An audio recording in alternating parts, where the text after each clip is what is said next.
Shiluach Haken, there's a very famous Gemara that this Gemara made a person want to turn into a kufel, where there's a mitzvah of Shiluach Haken, and he saw that there's a bird, take the eggs from the bird's nest. Is a special mitzvah where the Torah says if you fulfill the mitzvah, it'll increase your days.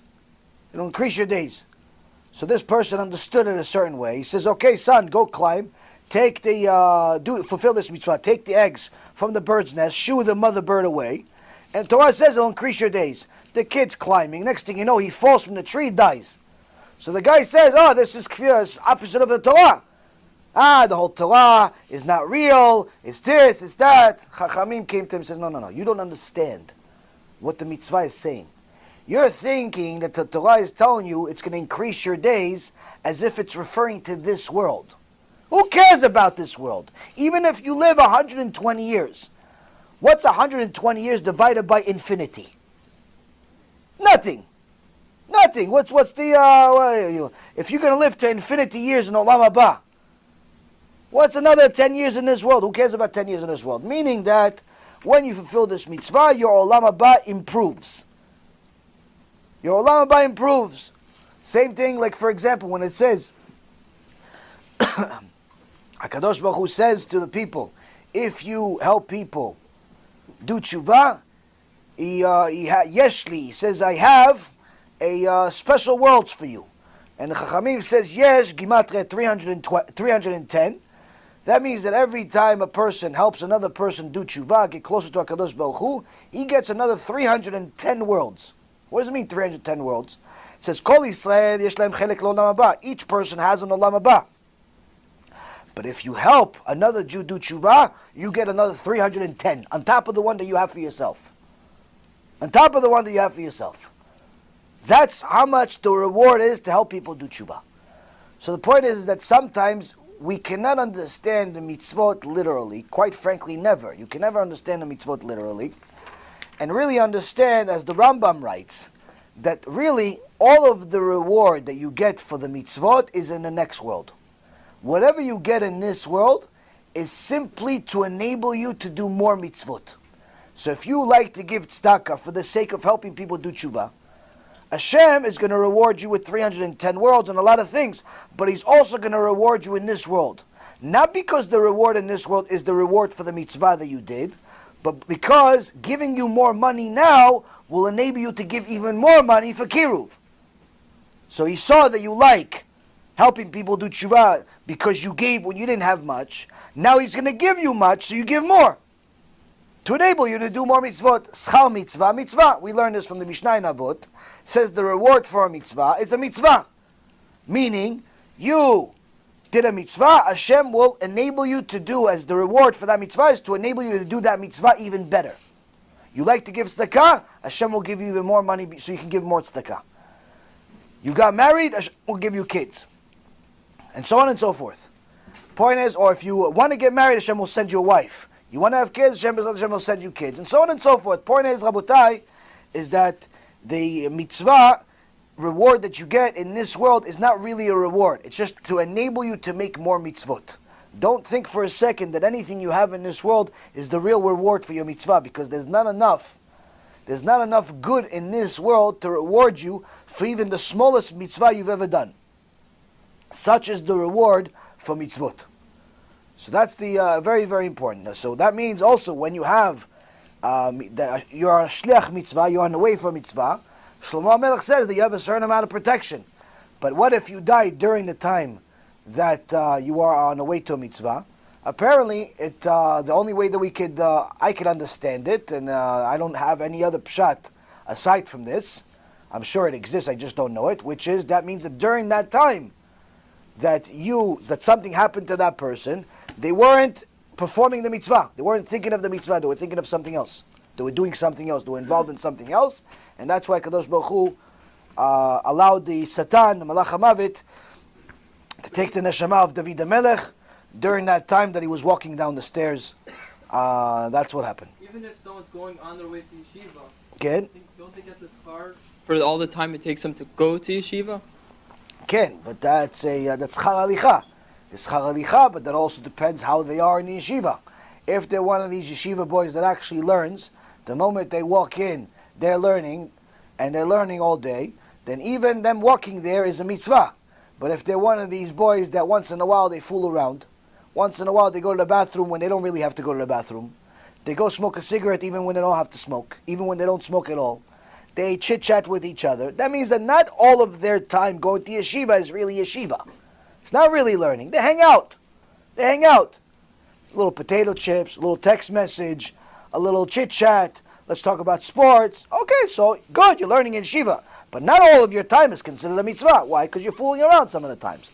So HaKadosh Baruch Hu is very precise with the righteous. He looks at every single moment of their actions, and he judges them accordingly. And this is something that is scary the more you understand it, because the Gaon Mivilna says that there's a special malach that all of us are going to meet one day, which is going to explain to us and ask us what we did every single rega, every single moment of our life. We're going to have an explanation for why we did how we did. Every moment. Every time you said Asher Yatzar. How come this time you said Asher Yatzar right after it was almost, it felt like you were giving birth? Your Asher Yatzar was with kavanah, as if you were thanking Hashem for the creation of the world. But this other time where you went and nothing special, just like you just went to the bathroom, you got used to it. Which is, for most people, most of the time. Your Asher Yatzar was like you were doing Hashem a favor. You forgot half the words. You started with Asher Yatzar, you ended with Birkat HaMazon. You weren't even sure if you did it or not. Did I forget it? Did I say it? Oh, let me see poster. Did I say it? You don't even sure. The Malach is going to ask you, how come? Imagine you're in Shamayim. There's a big screen TV showing you HD. 4K they're showing you. They're showing you doing Asher Yatzar while looking at the phone. Tuk tuk tuk Asher Yatzar, LOL, Asher Yatzar, Nekavim, yeah, wow, that's good. Nekavim, LOL, oh Nekavim, LOL, Nekavim. 500 times he said Nekavim. Imagine the embarrassment a person is going to have in Shamayim with such a Asher Yatzar, and that's for one time. What about 70 years of this? Rabotai, Omek Adin. Two students of Rabbi Yisrael Misalant promise to each other that whoever dies first comes back to the second to tell him what's going on in Shamayim. As you would have it, one of them died. During the Shiva, he didn't come to him in a dream. He said he figure he's busy. A month, he says that he figure he's busy. But he didn't come. For 11 months, he didn't come. For 11 months. The one that left said the story at the outside. He said he came to me after 11 months, and I said to him, where have you been? How come it took you 11 months? He says, in Shamayim, they've been judging me for 11 months straight. Now remember, Rabotai, in Shamayim, they don't sleep, they don't get tired. There's no bedtime. There's no lunch. That means for 11 months straight, and there's no time. What's 11 months in Shamayim? God only knows. Could be infinity for our years. Who knows? 11 months they've been judging every single thing that I ever did. Every single time I said Borei Nefashot. Every single time I said Asher Yatzar. Every single time I said Birkat HaMazon. Every single time you put on tefillin, you took off the tefillin, you said Shema Yisrael, you forgot to say Shema. You were late for the Shema. You were early for the Shema. You thought you were a tzaddik. In reality you were Rasha. You were Rasha, but you felt like you would say all types of things. Every single time. You said to your wife, she says, what do you want to eat? And you gave her an attitude like she should already know because she's married to you for 2 months. You had the kids, took them to school, but you're making like you're doing them a favor. Like, how are they going to get to school if it's not you? And so on and so forth. Every single time you did this, they're showing you in Shamayim 11 months of this. Hashem Yirachem. Hashem Yirachem every single time you look at a girl that wasn't your wife. Imagine, every guy here is going to be judged every single time he looked at a girl that's not his wife. Every single time you look to the girl, it's not your way. I'm not talking about looking at the immodesty on purpose. On the internet, bar minan, and movies. He turns on the movie. Yeah, what'd you do today? Did you learn today? No, I didn't want to go to the shiur. Why not? No, I went to the movies. What, to go look at Tum'ah, taking off their clothes for $20 million and giving you Gehinom for it? That's what you want to go? No, Rabbi, why are you so stringent? Stringent? Me stringent? I'm a puppy. You read the Gemara. Shem Yachem. Every single act a person does, they're going to judge him in Shemaim. That moment, you want to go to school, you want to go to work, you want to go to a meeting, and you open the closet, and you have a couple of dresses. One of them is a little too short. It's not really 6 inches below the knee. It's more like barely on the knee. Barely on the knee. Sometimes not even the knee. Sometimes it's not even the thigh, Hashem Yachem. But you figured, I want to really get this job. So one time, Hashem, one time, they're going to make a movie of this. Of the one time you decided not to be modest. Your whole life you were modest. But one time you decide not to be modest because you want to get a job, because you thought that the miniskirt is going to get you the job, not a Kadosh Baruch Hu. They're going to make a movie about this. And you, little tzaddiket, show up in Shemaim, you have to watch a movie. Guess what? You're the number one actor. You're the actor in there. They're going to show you, but they're not going to show you like it's in a movie. They're going to make you relive it. It's like you are there making the sin again, but you know for sure that a Kadosh Baruch Hu is right there watching you sin against him. It's not watching in a movie like you see in a movie today in this world. No! They're going to make you relive the sin. But this time, you cannot help yourself. You can't stop yourself. You're making the sin. You're spitting in a Kadosh Baruch Hu's face, but you know he's watching. That's what the Chachamim said when they said the embarrassment that a person gets in the Bet Din of Shemaim, they ask for Gehinom. That's what they mean, embarrassment.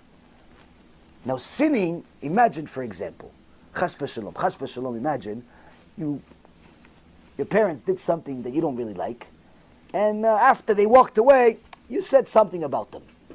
Something really, really inappropriate. Something that you know that if they heard, they would start probably crying from just being offended of how rotten of a kid you are. Imagine. Now imagine you went off. You started saying, I hate him. Oh, I hate her. Oh, she's the worst. Oh, even though she's not. She just one time told you no because no is the right answer. And you started going off on it. You started telling your friend, yeah, my mom is like she's Hamas, not your mom. My father is the like she's a Hezbollah. Now, as you're saying, you're going off to your friend, and your friend, who's the Malach HaMavet, your friend is telling, yeah, go, yeah, my mom is the same, my mom is this, yeah, she's that, who's worse, yours or mine, that. You guys are going off on your parents. Now, imagine you're on this call, and now, after 5 minutes of this, on the other line, because there's 2 lines on the phone, you hear your mom, oh, so that's what you think of me? She's been listening the whole time. The only thing the kid wants right now is to pick where they're going to bury him. That's all he wants. Why? Because even though he was upset, even though he was angry, never meant to do it to his mom's face, to his dad's face. Hashem Yachem. What kind of, what do you think, I'm a Esav? No, he's just mad. But now that it became reality, he wants to get buried. Oh, no, I didn't mean it, Ima. I'm sorry. He starts seeing his mom cry. He starts seeing his father cry. Grown men cry. Oh, it's the worst thing on the planet. Worst thing on the planet. One of my cousins died years ago. Many years ago. Shem Yechem, he had cancer. Maybe 20 years ago. 25 years ago. And God bless my father. I saw him cry. First time in my life. Because he was close to him. I was young. I saw my father cry, I wanted to die. Simply, just take me somewhere. Hey, cannot. See my father cry? Just take me somewhere else. Can't handle it. See a grown man, especially your father, your mom cry, worst thing in the world. Imagine you're the reason. Because you said all of this stuff for 5 minutes straight. Now imagine, even worse. HaKadosh Baruch Hu has been listening the whole time. You just didn't know it. You just didn't think about it. Now even worse than that. You know he's listening, but you cannot stop yourself from going against him. Why? Because that's part of the punishment. In Shemaim, they're not showing you a movie and you're the audience. You're the actor. You're there, doing it, HaKadosh Baruch Hu is watching you, and you're making the sin, but you know, you're cursing HaKadosh Baruch Hu, but you know that he's watching you, but you can't help yourself. That's why the Chachamim say, the people scream out to Hashem, after this is over finally, they scream out to Hashem, ask him to put me in Gehenom, Hashem. Put me in Gehenom. They ask Hashem to put them in Gehenom. They give themselves the verdict from the embarrassment that they have. All of the people that say, no, it's only embarrassment. Okay, that kind of embarrassment. And what I just gave you as a picture, it's going to be a nice picture that's going to give you a few nightmares in your life. Bezrat Hashem is going to save you from many sins. But what I said is not even 1% of what it really is. I'm just giving you an illustration. What it really is, you cannot give it in words of humans. What it really is. That's what the Talmidim of Rabbi Yisrael Misalan told each other. He says, listen, 11 months they've been judging me. He says, okay, fine, so how's the judgment over there? He says, I'm not allowed to tell you all the details, but what I can tell you is that even though you and I served Hashem our entire life, we underestimated what the depth of judgment is. Even though we learn Torah day and night, even though we learn Musar day and night, even though all day, all night we're fulfilling mitzvot, they were never Rashayim. These are tzaddikim, these are the people, tzaddikim, that literally gave the world a reason to exist. You hear some of the stories, their life stories, you figure these people must be angels. He says to the other guy, says to the other tzaddik that's still alive, he says, we underestimated Omek Hadin, the depth of judgment. How many details HaKadosh Baruch Hu looks at. This is why, Rabotai, it's very, very important to not take mitzvot for granted. There's certain mitzvot that are easy, do them. Certain mitzvot that are hard, you also have to do them. Point being, Rabotai, only way you're going to get to a level of Yirat Shamayim is by learning. Not just from the shiur, every day. Every day you got to learn. You need a little Musar, you need a little Halakha, you need a little bit of Midrashim, the Chumash, and so on and so forth, but you got to learn.